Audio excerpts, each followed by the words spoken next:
Hey YouTube, welcome back to this progression style cast. Now look, I don't know when the next time I'm going to upload a batch of videos like this will be, but hopefully you'll enjoy these while you can. If you are enjoying these videos, please consider subscribing to the channel.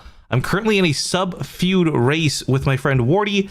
We have one whole dollar on the line to see who gets to 10,000 subs first, and this guy is busting out all the stops to take me down. Wardy here. As you may know, Rifkin has challenged us to a $1 wager who will hit 10,000 YouTube subscribers first. Now, we've been playing the guitar about a week. Subscribe to me,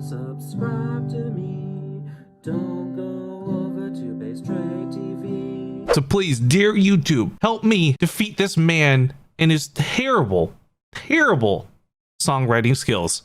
Let's get into the game. To the top left, playing here at the gold level of MMR, we have the Blue Zerg AlphaStar. And their opponent, with a little bit less of the bravado than usual, we have a Gold League player. Now, I don't know how this is going to look. The last game we just cast, where AlphaStar was starting off its ladder grind, playing against unranked, didn't look very convincing for AlphaStar. AlphaStar did admittedly win, but it was making a lot of errors along the way. Now, someone corrected me and said AlphaStar apparently had closer to a 90% win rate at the end of its run.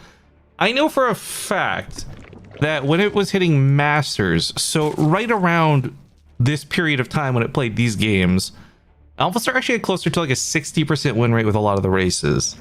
I only know this because everybody was stalking its BattleNet profile like crazy. Now, maybe when the new versions came out, because it didn't use the same account, when new versions came out, the newer accounts may have had a better win rate. I don't know. I don't know the details on this. But I do know that the timing in which this game was played, way back when this was live, AlphaStar didn't have an unbeatable win record. And you actually had players defeating AlphaStar probably without even realizing they were playing against AlphaStar.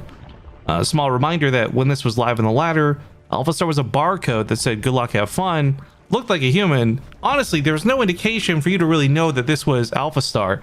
It took the top level of pro players breaking down replays with one another to discover the discrepancies to even find out what AlphaStar was in the first place.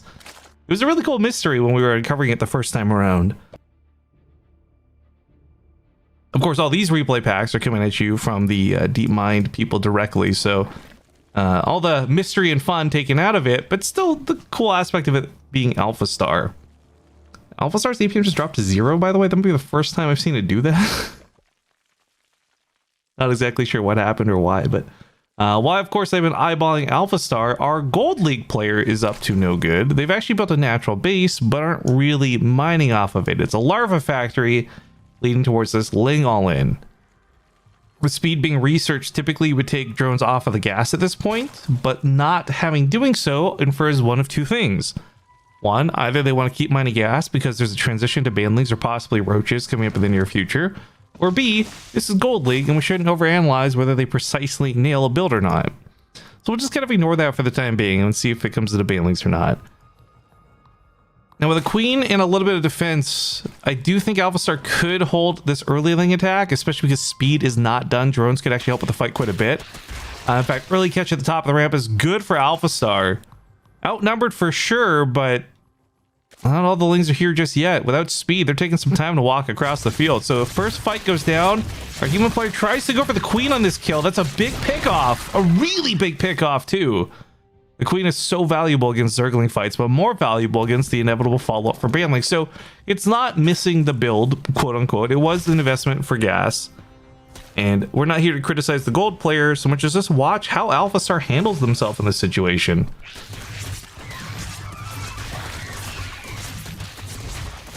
Another queen getting targeted down, but this one shouldn't. Oh, it's not gonna live. It's barely not gonna live. Oh my god.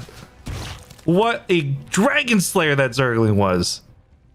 Now look, speed's done for both, so that's part of the equation removed. The problem is there's still a real fight happening, and that queen didn't put a creep tumor down, so there's no creep spread, no walling off, no easy hold here. Not with buildings. AlphaStar now going to identify the fact that banelings are out. Doesn't know when they spawn though, so going to possibly have all those spawn on top of the Zerglings. Some pretty big hits there to help level out the playing field for our Gold League player. Pushing up the ramp. There's not really a lot here to help defend. AlphaStar's actually kind of running on fumes in that regard, but we should note AlphaStar's drone count is fabulous right now. And I say that with all the emphasis I can because not only is their third base comfortably coming down from the mineral income despite being under heavy attack, AlphaStar can afford to lose up to half. 50% of AlphaStar's drones can die before the game is even evened up, much less a lead for our human. So make no mistake, while these link scuffles are kind of awkward and it's not going so great for AlphaStar on the front lines, AlphaStar is absolutely nailing it on the back end. And between the amount of money and the extra larva that comes out of this third base, at some point I think AlphaStar will actually overtake red. Bit hard to say for now though, but that creep tumor very valuable. If our gold league players snipe that, that'd be really devastating. But the Baneling's not being handled here super well. Unfortunately, kind of wasted with some good focus fire from that queen helping out too. This is a big pushback. The Banelings were the biggest thing red had going for them. But now there's two problems. One, AlphaStar has its own Baneling nest. Granted, no Banelings yet. But AlphaStar's also going for a +1 melee upgrade. If at any point our Zerg player had noticed that the Evo chamber was wiggling and jiggling and not just part of a wall, they might have identified this. But it's also that thing again, this Gold League. So what? You know they're going for +1. How do you react to that? As a Gold League player, you probably don't know how. The other thing that this is going to give a lot of power to is right now when Lings fight, it is an even trade 1-to-1. Sometimes it's about surface area, but once +1 weapons is done, this is a huge upgrade in these kind of small scale battles. So AlphaStar having that +1 on its side is going to be massive. I mean, this amount of Zerglings, by the way, still with no Carapace to protect them from Baneling hits. Even with the +1, actually, that would negate it entirely. So there's just, I'm so afraid of all these Zerglings dying like a bad cluster, but AlphaStar rushing to save its hatchery. Unfortunately, hits the Banelings a little bit late and loses the base. But I really feel between not just the resources lost, look at the actual income per minute.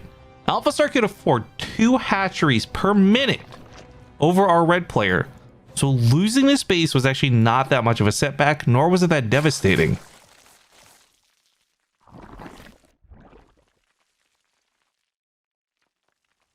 As Lings continue to pop out for red, that's all they really have. Unfortunately, it doesn't appear there's a follow-up.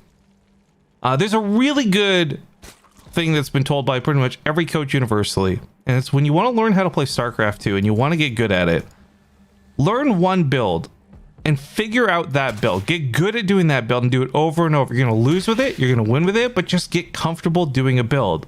Once you can do it comfortably, that's when you can expand into others. So at a gold level, I wouldn't be surprised if this was as far as red gets, right? Like, what's the follow-up to this? How do you deal with +1? How do you deal with mutas? And the human player's like, honestly, I didn't expect to get this far in the first place. But regardless of that, I do bring up mutas, and that'll probably be the game ender if it gets to that point. But AlphaStar's got so many more Zerglings. There's no Banelings on the defense. I kind of feel like this won't even need mutas to win this game.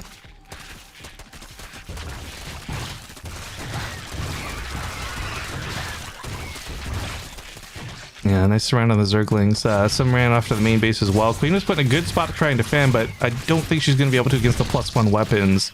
And with that, the drones are going to get gutted raw. Oh no. There's not that many to lose in the first place as a consequence of this all-in build.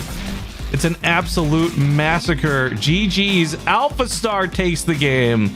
It looks like we're going to watch AlphaStar advance a little further. So go ahead and click on the next video, and I'll see you on the next one.